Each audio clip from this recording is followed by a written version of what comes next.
I'm not a great teacher. What I do is I like to share the revelations I've had. Not so much you've got some great teachers in the room. Terry Hart, you've got Randy Parler, you've got Jean Guy. You've got some outstanding teachers here that are true teachers. I don't know that I'm a teacher. I more share my revelations that I've come to the long, hard way. And so that's kind of what I'd like to share today. And there's actually a couple of them that have come out of this. But it's these biblical principles that I keep running across that are so counterintuitive to the natural that the more I get into it, the more it amazes me. Just, they're completely counterintuitive, yet they work so well. And my biggest problem with them to getting to work so well is the other gift that he gave us, and that is he gave me free will. And I've got to battle my free will all the time because it's not my will, it's his. And that's my biggest challenge because these principles are there and they work. So my biggest challenge is how do I fight my free will and understand that it's not what's in the natural, it's what's in the biblical principles that are out there. So I kind of wanted to share a couple of those with you. We talk about free will. I was listening last week and a comedian said that he believes that teenagers are God's punishment to us. Where he says,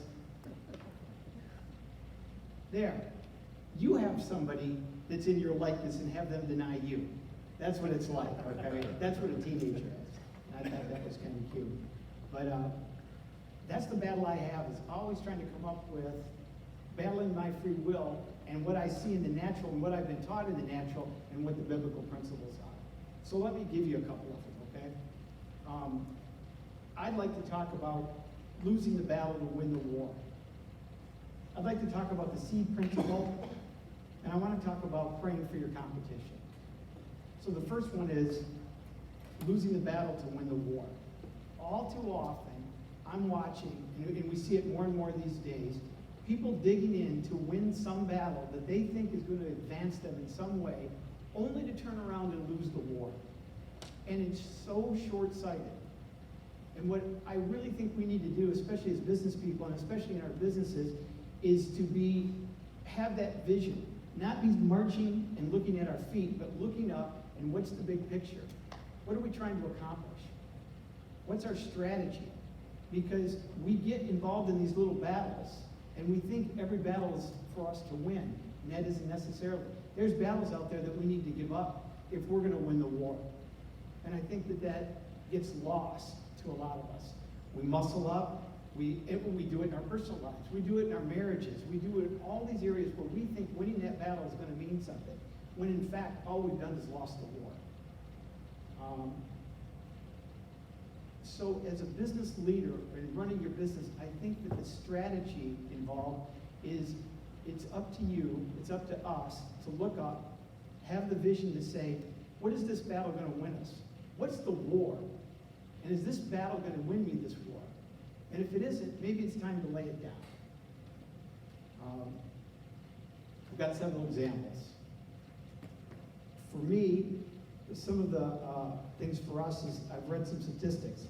91% of unhappy customers will never shop again at my business. And a dissatisfied customer is likely to tell 12 people. So now I've taken one person, dissatisfied them with whatever we've done wrong, and now I've multiplied it by 12. Can't afford to do that. We just can't. We've got to figure out how to be smarter than that. So we have little opportunities all the time, especially in our business. We have people come in and it's the wrong, they've gotten the wrong product, the wrong color. And my staff wants to dig in and say, well, we didn't do anything wrong. That wasn't our fault. They chose the wrong thing. The trouble is now I've got a dissatisfied customer. And I can win that small battle and say, well, we did nothing wrong. But I'm going to lose the war. This guy's going to go somewhere else. And he's going to find somebody that he's happy with. And I've dug in and won this small battle, but I've done nothing to advance myself in winning my war. Okay? So we had a guy recently who came in and he asked for a certain product and we gave it to him, and he stained his beautiful garage doors. And it was the wrong product. He shouldn't have used it. But he never asked us. He just said, this is what I want, and this is, now he comes back and his garage doors are a mess. Beautiful wood doors and they're a disaster. And my staff muscles up. They're ready for the fight. They're ready for the war. We didn't do anything wrong. He came in. He never asked us our advice. He just asked for this product. We gave it to him, and it's wrong. And these doors are a mess. So I make the decision that we're going to pay to have these doors fixed, stripped, and redone. And my staff is very upset. They think that I've abandoned them. They think we haven't done anything wrong. Why is this our fault? Why do we have to spend the money to do it? But the guy's influential. He's in a beautiful neighborhood. He's got these beautiful doors. I'm going to try to win the war. I'm not going to win this battle. So we redo his doors. He can't be any happier. He's thrilled with us. He tells everybody. And these doors in this neighborhood look spectacular. We've gotten so many compliments and opportunities because of the simple fact that we decided to go ahead and do the doors. Not that it was our fault. It's just simply we decided we're going to lay that battle down and try to go for the war and try to win that war. We have a store in Ann Arbor, and we're competing in Ann Arbor. And there's several other paint companies, but there's another independent there. And we're battling. We're an independent. They're an independent. There's a couple national companies, and we're battling for the same business. And it's tough, right? And we're knocking each other out. This other company. They carry a national, but he also has a private label that he has somebody else make. He's got a strong business in his private label. We're fighting for the same business, and I finally woke up to the fact that I approached them, and we knew them, and we compete with them, and we compete hard with them, and so they know us, but it's very arm's length. They're worried about us. And I set up a meeting with them and said, what if we were to close our store? What if we were to close our store and give you our sales? And so we will shift our sales into your store. You represent our line there. And in turn, you've got this private label that you're having another company make. Let me manufacture that label for you. Now, I'm going to lose margin by giving up some of our business to them. But I also lose some expenses in closing our store. I have an ability to pick up his private label business. So within a matter of weeks, they decide that's a great idea. And so we close our store. I begin to make his private label for him. He represents our line there. And then together, we go after business like U of M. And now we're a strong team. We've got local representation for the University of Michigan. We've got a manufacturing in the state of Michigan. We've got things that nobody else has. And we formed an outstanding alliance to this day. And it was one of those things where we're in this war and we're fighting each other and we're battling each other. And we're in this battle and we're losing sight of the big picture. What's the war that we're really trying to? And by this alliance that we formed, we are winning the war. So I all too often see us dig in and fight on situations that I don't think make a lot of sense, or I don't think that we look at the end game that's involved.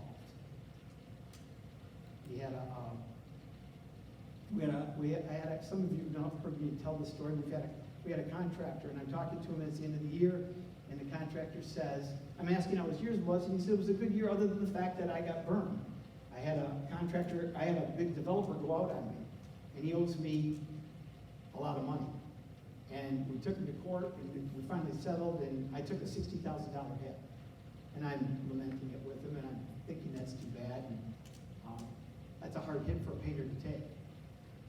And when we get done, it just strikes me, and I go back, and I'm looking at the account, and I'm looking at that, and this guy's paid us right on time every month. And he's done a big number with us. Yet he took a $60,000 hit. And I'm thinking, well, we shoot our mouths off about partnering with people. This guy's in a battle. I need help. So I called him up and said, you took a $60,000 hit. What's the material on that? It's about 20%, right? He said, yeah. I said, well, here's what I'm going to do. I'm going to take the hit with you, and I'm going to credit you back 20% of your purchases for that job. And he was kind of blown away by that. In fact, he hung up the phone on me because he got all choked up.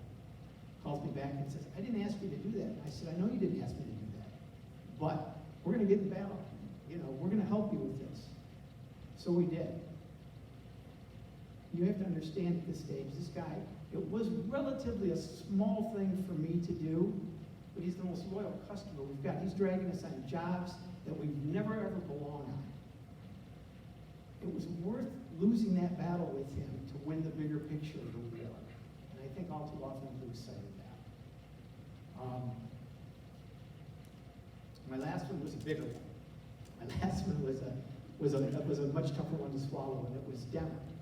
And we had a large account with Demmer, and they were doing over $1 million with us, and it was a large account.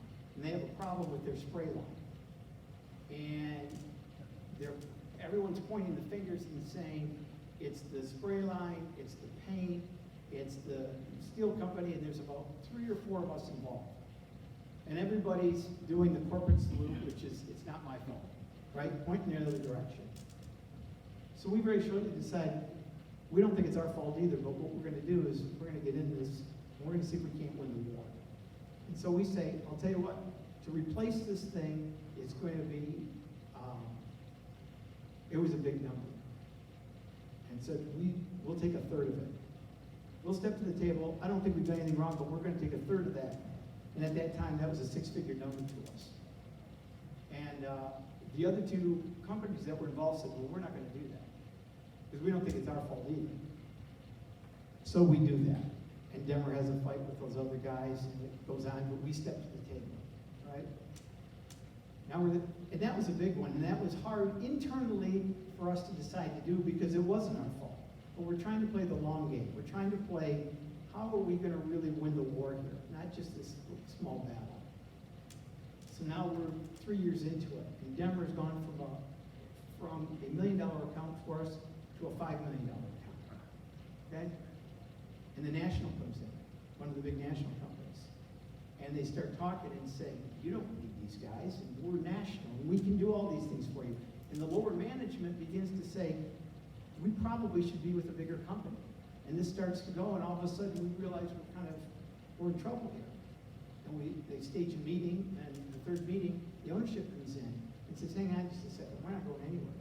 When we were in trouble 3 years ago, these are the guys that stepped to the table, that did what no one else was doing. We're not going anywhere else. It was 2008. Everything was going like this. And a lot of our business was doing this. Our home business and all that jazz. It was really tough. Denver steps in. They're a $5 million account, and really carried us through that time when we were in trouble. And it's all because when you look back, we were willing to lose a battle to try to win the war. So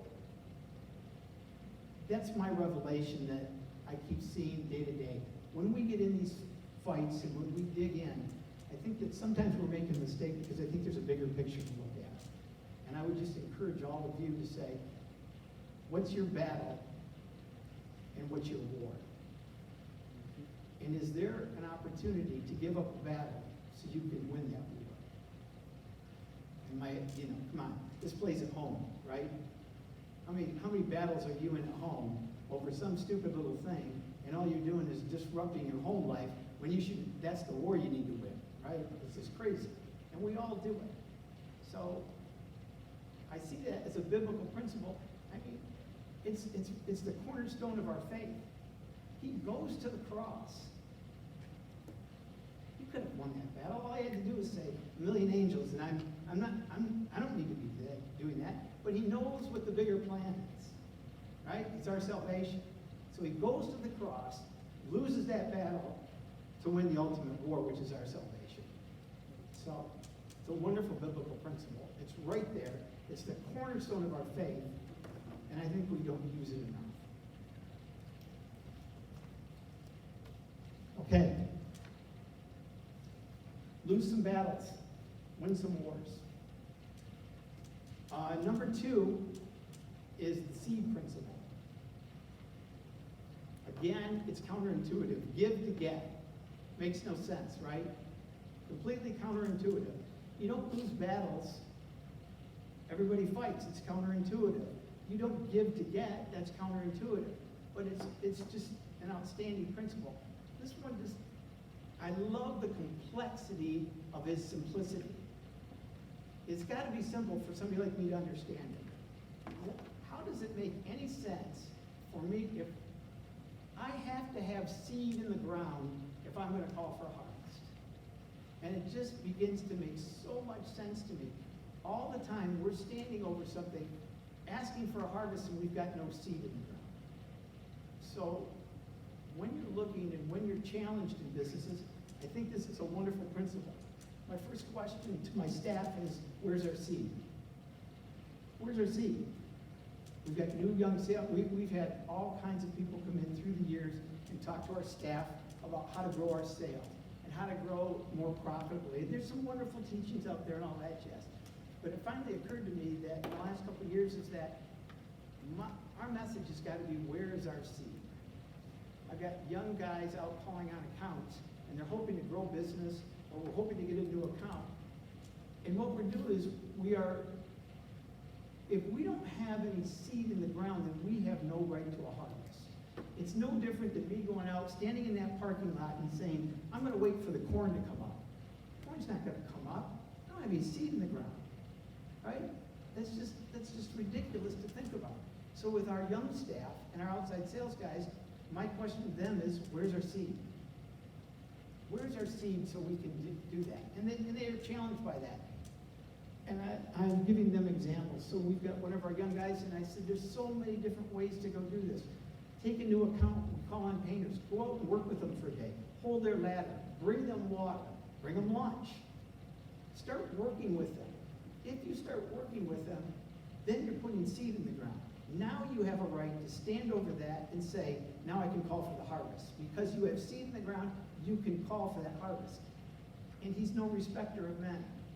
The principle is the principle. It will work for every single one of us. Whether you're born again or whether you're not, the principle is the principle. So, I have one of my young guys go out, and he starts doing that. He works with this guy, and he's got a staff, and he holds the ladders, and he gets him water, and he gets him lunch, and he's driving the guy crazy. And one of the days, the guy says, well, listen, he said, well, what can I do for you today? And he said, well, quite honestly, I'm in trouble. I'm 3 gallons short. Could you run and give me 3 gallons? But I'm using Sherwin-Williams paint. And so my guy runs out and picks up the 3 gallons of Sherwin-Williams paint for him. And he comes back and he's telling me about it. Like, I don't know if I should have done that, but I did that. I said, of course you should do it. That's seed. You're darn right you should do it. It's seed in the ground. Okay, now we're weeks into it, and he lands this guy's account. And I meet this guy for the first time, and the guy says to me, well, what am I going to do? This kid, he's there working the ladders. He's bringing my staff water. I asked him to go get Sherwin-Williams paint. He went and got Sherwin-Williams paint. I didn't have a choice. I had to give the kid a shot. Sure he did. The kid had seed in the ground, right? He had a right to call for that harvest. So, my next biblical question, or my next challenge as we go through this is, I'm going to ask you, where's your seed? Because until we know where our seed is, I'm not sure we have a right to call for a harvest. I've shared the story with a couple of you. Mount Hope was doing phase 2, and we were donating to phase 2. And I had been born again for a while, but I don't know that I understood tithing, but I wasn't much further than that. And so we're going to give to phase 2, and it's a battle, it's going to be a battle at home. But my wife is smart enough to say, I'm just leaving that up to you. Whatever you decide, give. I said, okay, so this can be easy, because I'm going to give exactly what I know I can afford to give, and blah, blah, blah, and this is going to be a piece of cake. And I get to the event, and I keep hearing this number, and I am so agitated at God and everybody else, because that number's stupid. We can't make it work. I can't afford that, blah, blah, blah, and this is just a dumb number. And on top of it, I don't have my wife chirping in my ear, so I don't have anybody that I can go off on. So I'm really irritated. And I'm saying, it doesn't matter, that's just not real. Long and the short of it is, it comes to the last minute, and I write the check, and I hand it for the number that I had heard. And they pried that check out of my hand. I'm going to tell you right now, I was not a cheerful giver. They pried it out of my hand. Jude said, well, what did you plant that for? Well, we're working on this large account for the state of Michigan. We've been working on it for 2 years. It's coming up. They've narrowed it down to 2 companies, and we're one of the 2 companies that it's narrowed down to. And that's what my seed is for. Okay? Right. Get a couple more weeks into it. State comes out and announces that they awarded the contract, and it's a 5-year contract, and they awarded it to the national company, not us. And I am so bummed. I was sure we were going to get it. I was very excited, and here it got taken away from us. So I go home, and I do all the dumb things husbands do. I stamp around, I whine, talk about how it isn't fair, and oh, by the way, how'd that seed thing work out? Huh? How did that big seed that we plant, how did that all work out? And she says, well, you work for a big guy, and you don't know that it's over. Oh, I know it's over. They just awarded the contract. It's over. This is done. And she says, yeah, but you don't know that. So now I get to go off, and I do know it. I work this every day. I know exactly what it is. This party's over. So don't talk to me about that. This went on probably for 3 or 4 days. Me stamping around, whining, moaning, and don't talk to me about seed. Don't talk to me about anything else. 5th day, state of Michigan calls us up and says, we're not completely happy with the company and the way they bid this, and we think that they've played a little loose and fast with the rules. And the long and the short of it is, if you're willing to stick to your original price, we're going to switch and award the contract to you. I've done this for 35 years now. I've never seen the state do that. I've never seen them pull a contract back within the first 5 days of awarding it. It was just amazing. And I am so excited, and I'm going, holy crap, I've got to call Jude's. And then I'm thinking, oh, holy crap, I've got to call her. Because she's been walking around like this going, you work for a big guy. What are you worried about? For 5 days, why I walk around going, it's over, it's done. So I go home and I call, instead of calling her, I drove home. I said, you'll never believe what will happen. And seriously, she's sitting there like she's doing her nails, like, and I tell her, and she's completely unfazed. Well, of course, you planted seed. I said, yeah, but she goes, I know. And the moral of the story for me was, God he wanted to make sure that I knew where this came from. It had nothing to do with what I did, how smart I was. He reached so far into the fire to pull this out so I would have an understanding of how the seed principle works. It was a really, and I know in her prayer time during those 5 days, I know the Lord spoke to her and said, it's time, let's let this guy off the hook. And I know she said, give him another day or 2, let him twist a little longer. I know that happened for a fact. So that was one of my first understandings that, how can I ask for a harvest when I don't have any seed in the ground, right?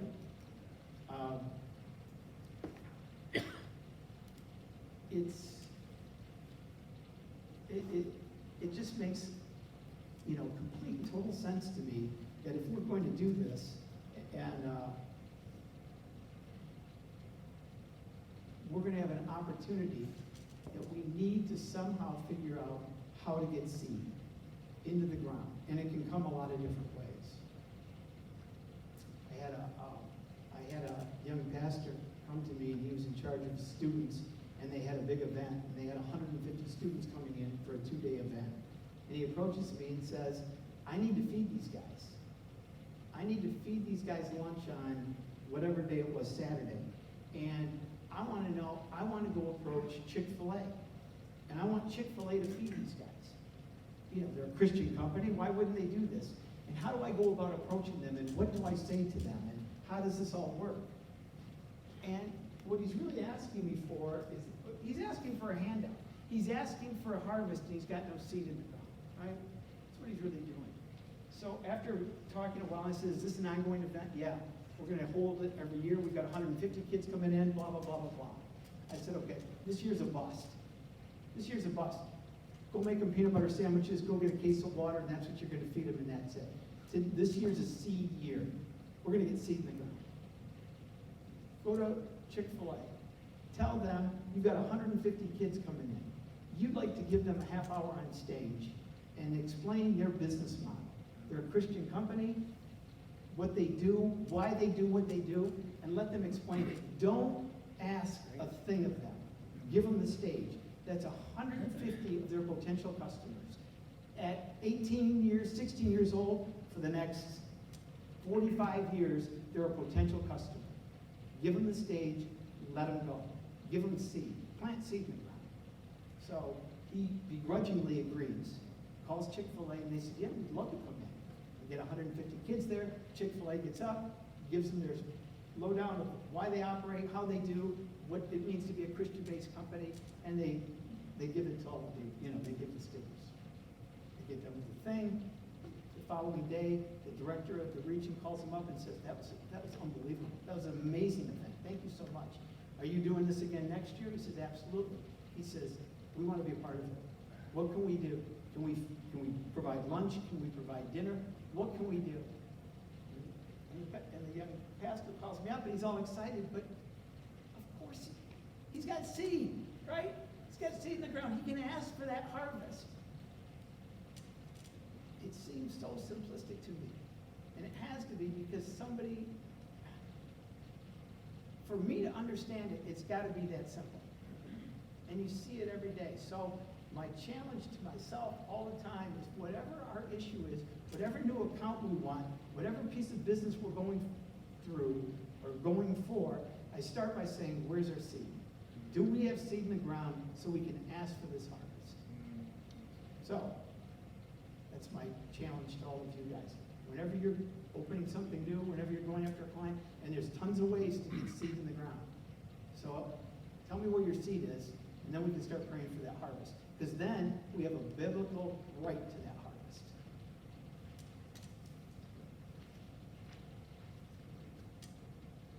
I don't know how I'm doing that time. You're doing great. You got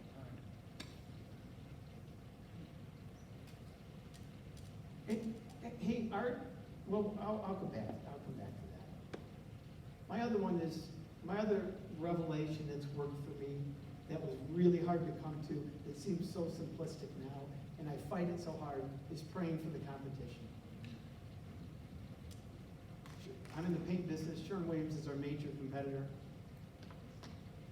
We battle with them all the time. We fight with them all the time. It's tough.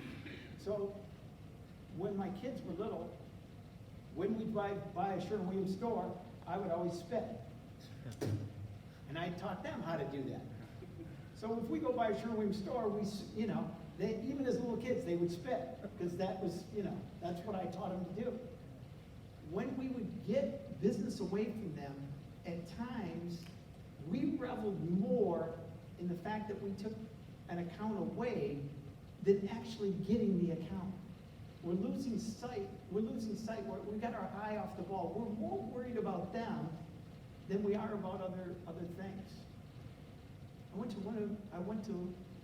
one of their stores one time, and in the manager's office, they've got a pair of gold gloves hanging on the wall, and there's a little plaque underneath it. And I said, what's the gold glove story? And he said, we hand those out when we take someone out of the market, when we knock somebody out of business. They pass out gold gloves to that region or those stores that were involved in taking somebody out. And I'm thinking, we're completely missing this. We really are. We've got our eye off the ball, us included. And came to the revelation that I need to start praying for my competition. Number one, it's a biblical principle. There's more than enough. There's more than enough. It's unlimited. Well, if there's unlimited, then I don't need to worry, because if it is truly unlimited, then there's more than enough, right? Number two, he says, what you do for others, I will do for you.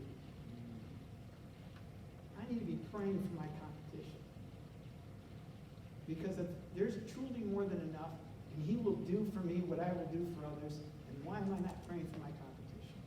So, I began driving by Sherwin-Williams, and instead of spitting, I began to raise my hand. And let me tell you, in the beginning, it was not heartfelt. It was awful.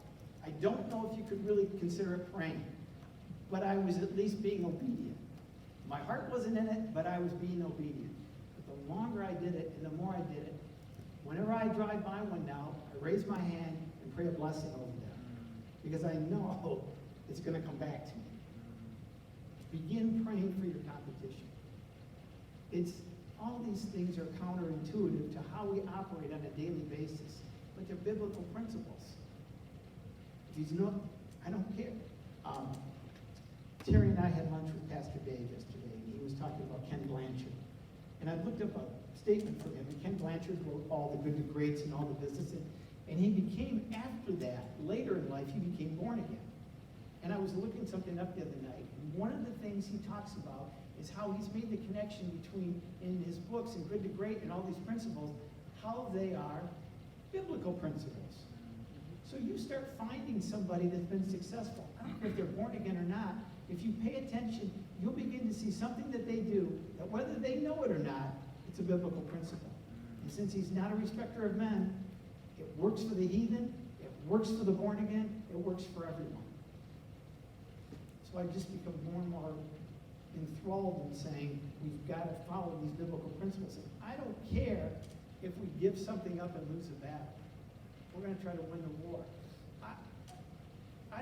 We need seed in the ground. We need to plant if we're going to ask for that harvest. We need to plant into other businesses. We need to do what we can for other people, and then we can expect a return. We can expect that we can call on God, we can demand it. Because he's gonna follow his principles. And we need to pray for our competition. There's more than enough. There's more than enough. We're losing sight of that. We get so tangled up in that we're taking our eye off the ball. Those are just some of the revelations that have carried me lately. And there's plenty more. And again, what I said, I'm always amazed at the complexity of the simplicity. These are just so simple and so straightforward. And the more I do them, the more I believe in them, the more I see them work all the time. Art, you had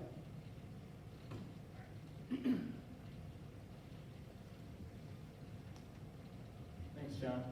First, I got to credit John. John, most people know he invested a year or more in my life, helping me launch our business. I don't think I've ever been underpaid for that, man. But I appreciate it. I was listening to John give the same message probably about 5 or 6 years ago at a Club 52 event. And we were walking through a project. We finished a project at University of Michigan, and the project went bad. We didn't do anything wrong, but it just went bad. Contractors were fighting with the construction manager was fighting back. We're at the bottom level working for subcontractors, and we had no say in the fight. And we were looking at being out $24,000, which for me, and for anybody, that's a big deal. So months go by, the electrical company that we were working with, I tried to stay in the loop with them of, hey, how's this going? Is there any chance we're going to get paid for this? And he said, it doesn't look like it's going to go good. Everything's going to litigation. Construction manager is suing the University of Michigan. Trades are suing the construction manager. And I told my wife, Jen, I said, we're probably not going to get $1 here. And she's like, why not? I said, because they're fighting for millions, and we're asking for 24 grand. They're not even worried about what they owe us. And so months go by, I hear John at Club 52 talking about winning the battle, or losing the battle to win the war. And I said, well, I don't think we're going to win this battle, hon. I said, but let's reach back out to this company called Edgewood Electric and see what we can do here. And so I talked to them and said, hey, it's been about a year since you used us on this project. How are you guys doing? Because we do 3D modeling services for mechanical contractors. So all the stuff you see overhead, we draw that, we coordinate it, we make sure it works, and then they go build it. And so reach out to them. I said, hey, what are you guys doing? Like, did you guys decide to draw in-house? Are you using a competitor? What are you doing? They said, man, it's been a nightmare. We've tried to use in-house. We've tried to do outside. They said, we look like idiots trying to do this without you guys. And they said, in fact, we're in the middle of a debacle right now on Little Caesars Arena in Detroit. And they said, it's not going well. We look horrible. Everybody's beating on us. And I said, well, I got a proposition for you guys. I said, I would love to, let's put the debt aside. Let's put aside what you guys owed us. And let's talk about how we can move forward. And then if we have a chance to move forward, we can talk about how to, maybe possibly put a little bit of that on each project going forward. And they said, you do that for us? I said, I said, yeah, we'd be willing to do that. And so we started down this path, and they started giving us project after project after project. And I think to date, we're easily north of $500,000 of work with them. We are, and this gets even crazier because in the middle of this pandemic that just happened, Todd, who's actually here with me, he knows this story well. We were facing our biggest contract ever. We're talking north of $300,000, which is, in our world, that was half of our income last year alone. And so right in the middle of the pandemic, they said, hey, the contract is going forward, here's your contract. So we signed half of last year's income alone off one contract with these guys because we laid down one battle and focused on the war. I mean, and today, I've been in their office and their vice president has said to me, hey, you guys are our guy. We don't go out for bids against you guys, we don't do anything. We just reach to you guys on every project. And in fact, they'll come to us with projects, say, hey, we want a project, we forgot to tell you, here's the budget, will it work? I mean, they just hand us work left and right.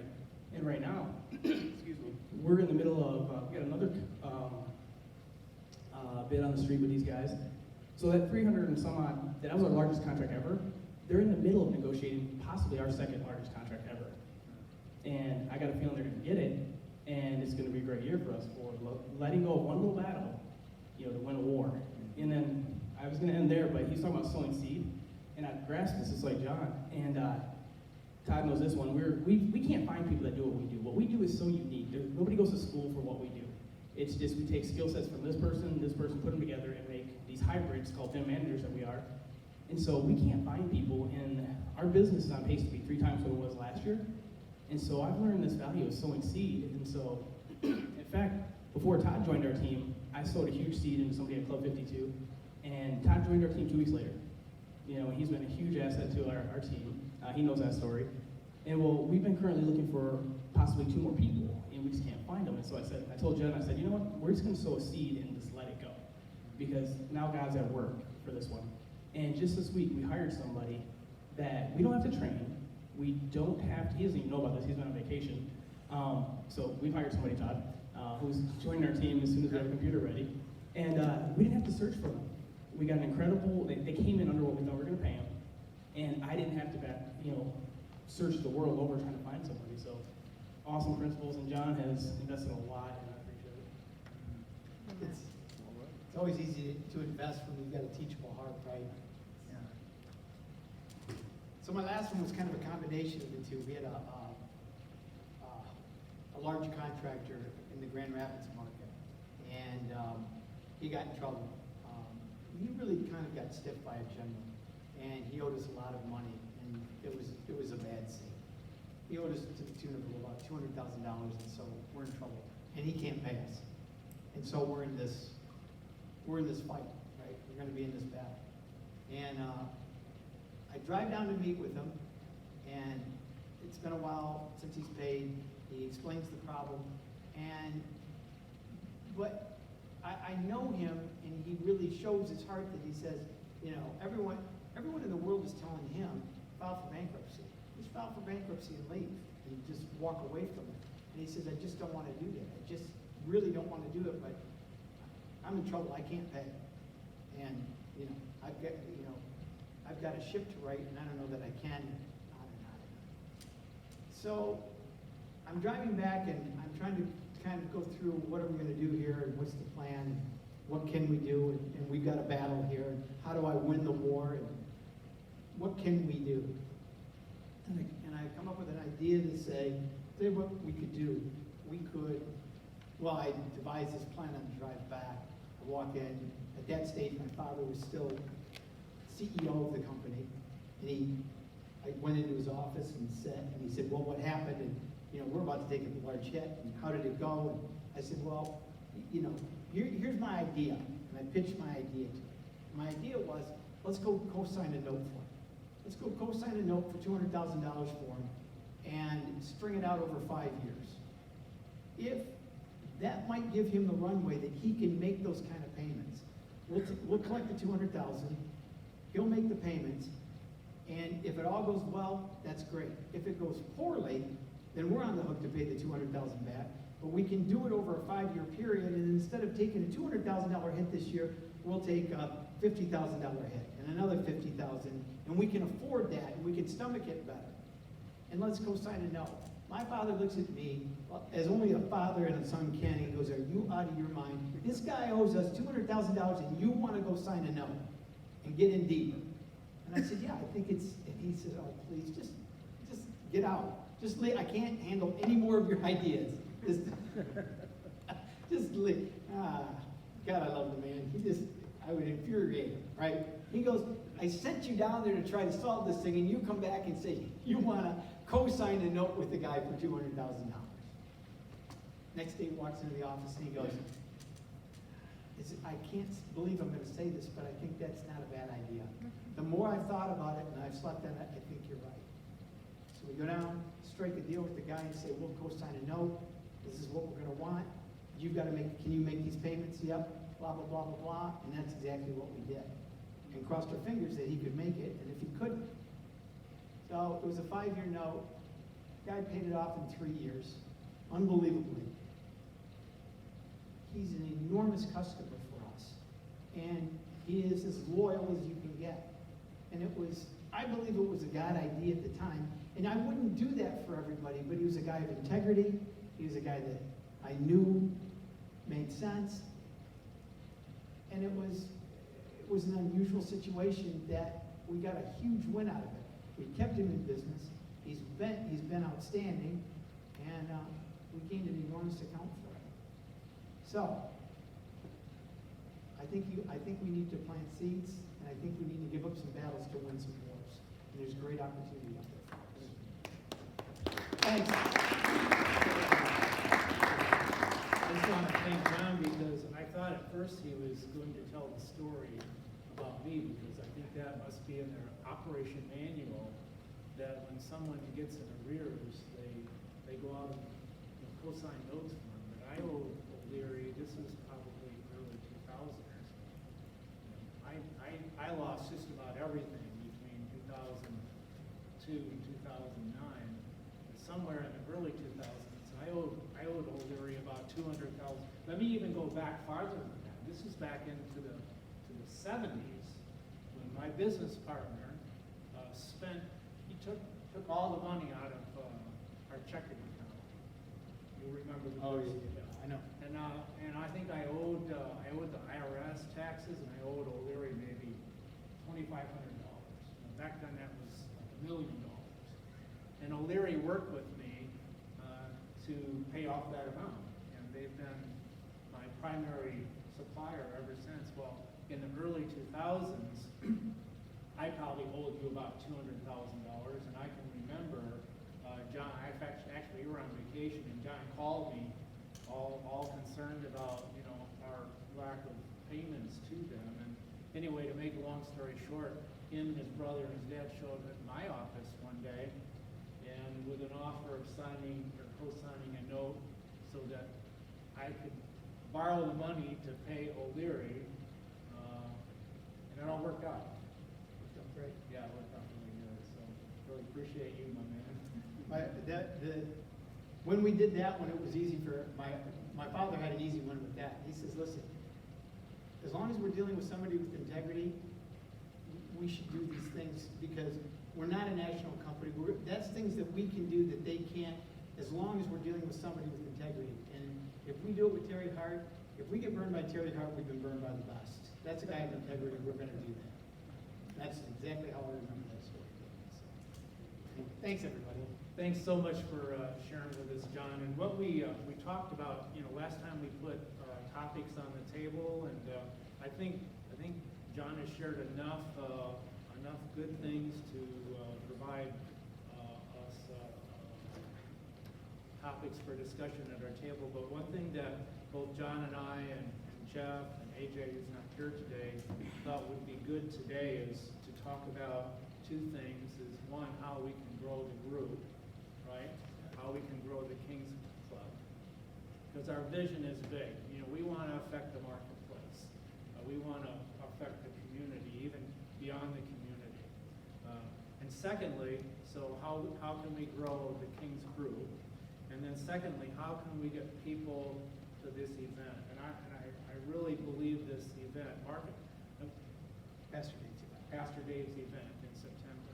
I mean, Paul says, the Apostle Paul says, we're ambassadors for Christ. I mean, as Christians, we have both the privilege and the responsibility of spreading the gospel of Jesus Christ and furthering the kingdom of God. And that's what this two-day event is going to be all about. And as I said before, I am super excited about it. I believe this is going to be a time of impartation, and we'll come away from that thing equipped to go out into the marketplace, into our places of work, regardless of whatever our roles are, and even more effectively and more so affect the world around us for Christ. Comments? Anything you want to say? No? All right, so with that, we'll, if we got about 35 minutes, you can get some more food if you'd like, and it looks like we're fairly spread out, but if you want to join a table, just dig in, and this is our round table collaboration time, if you will, and go for it.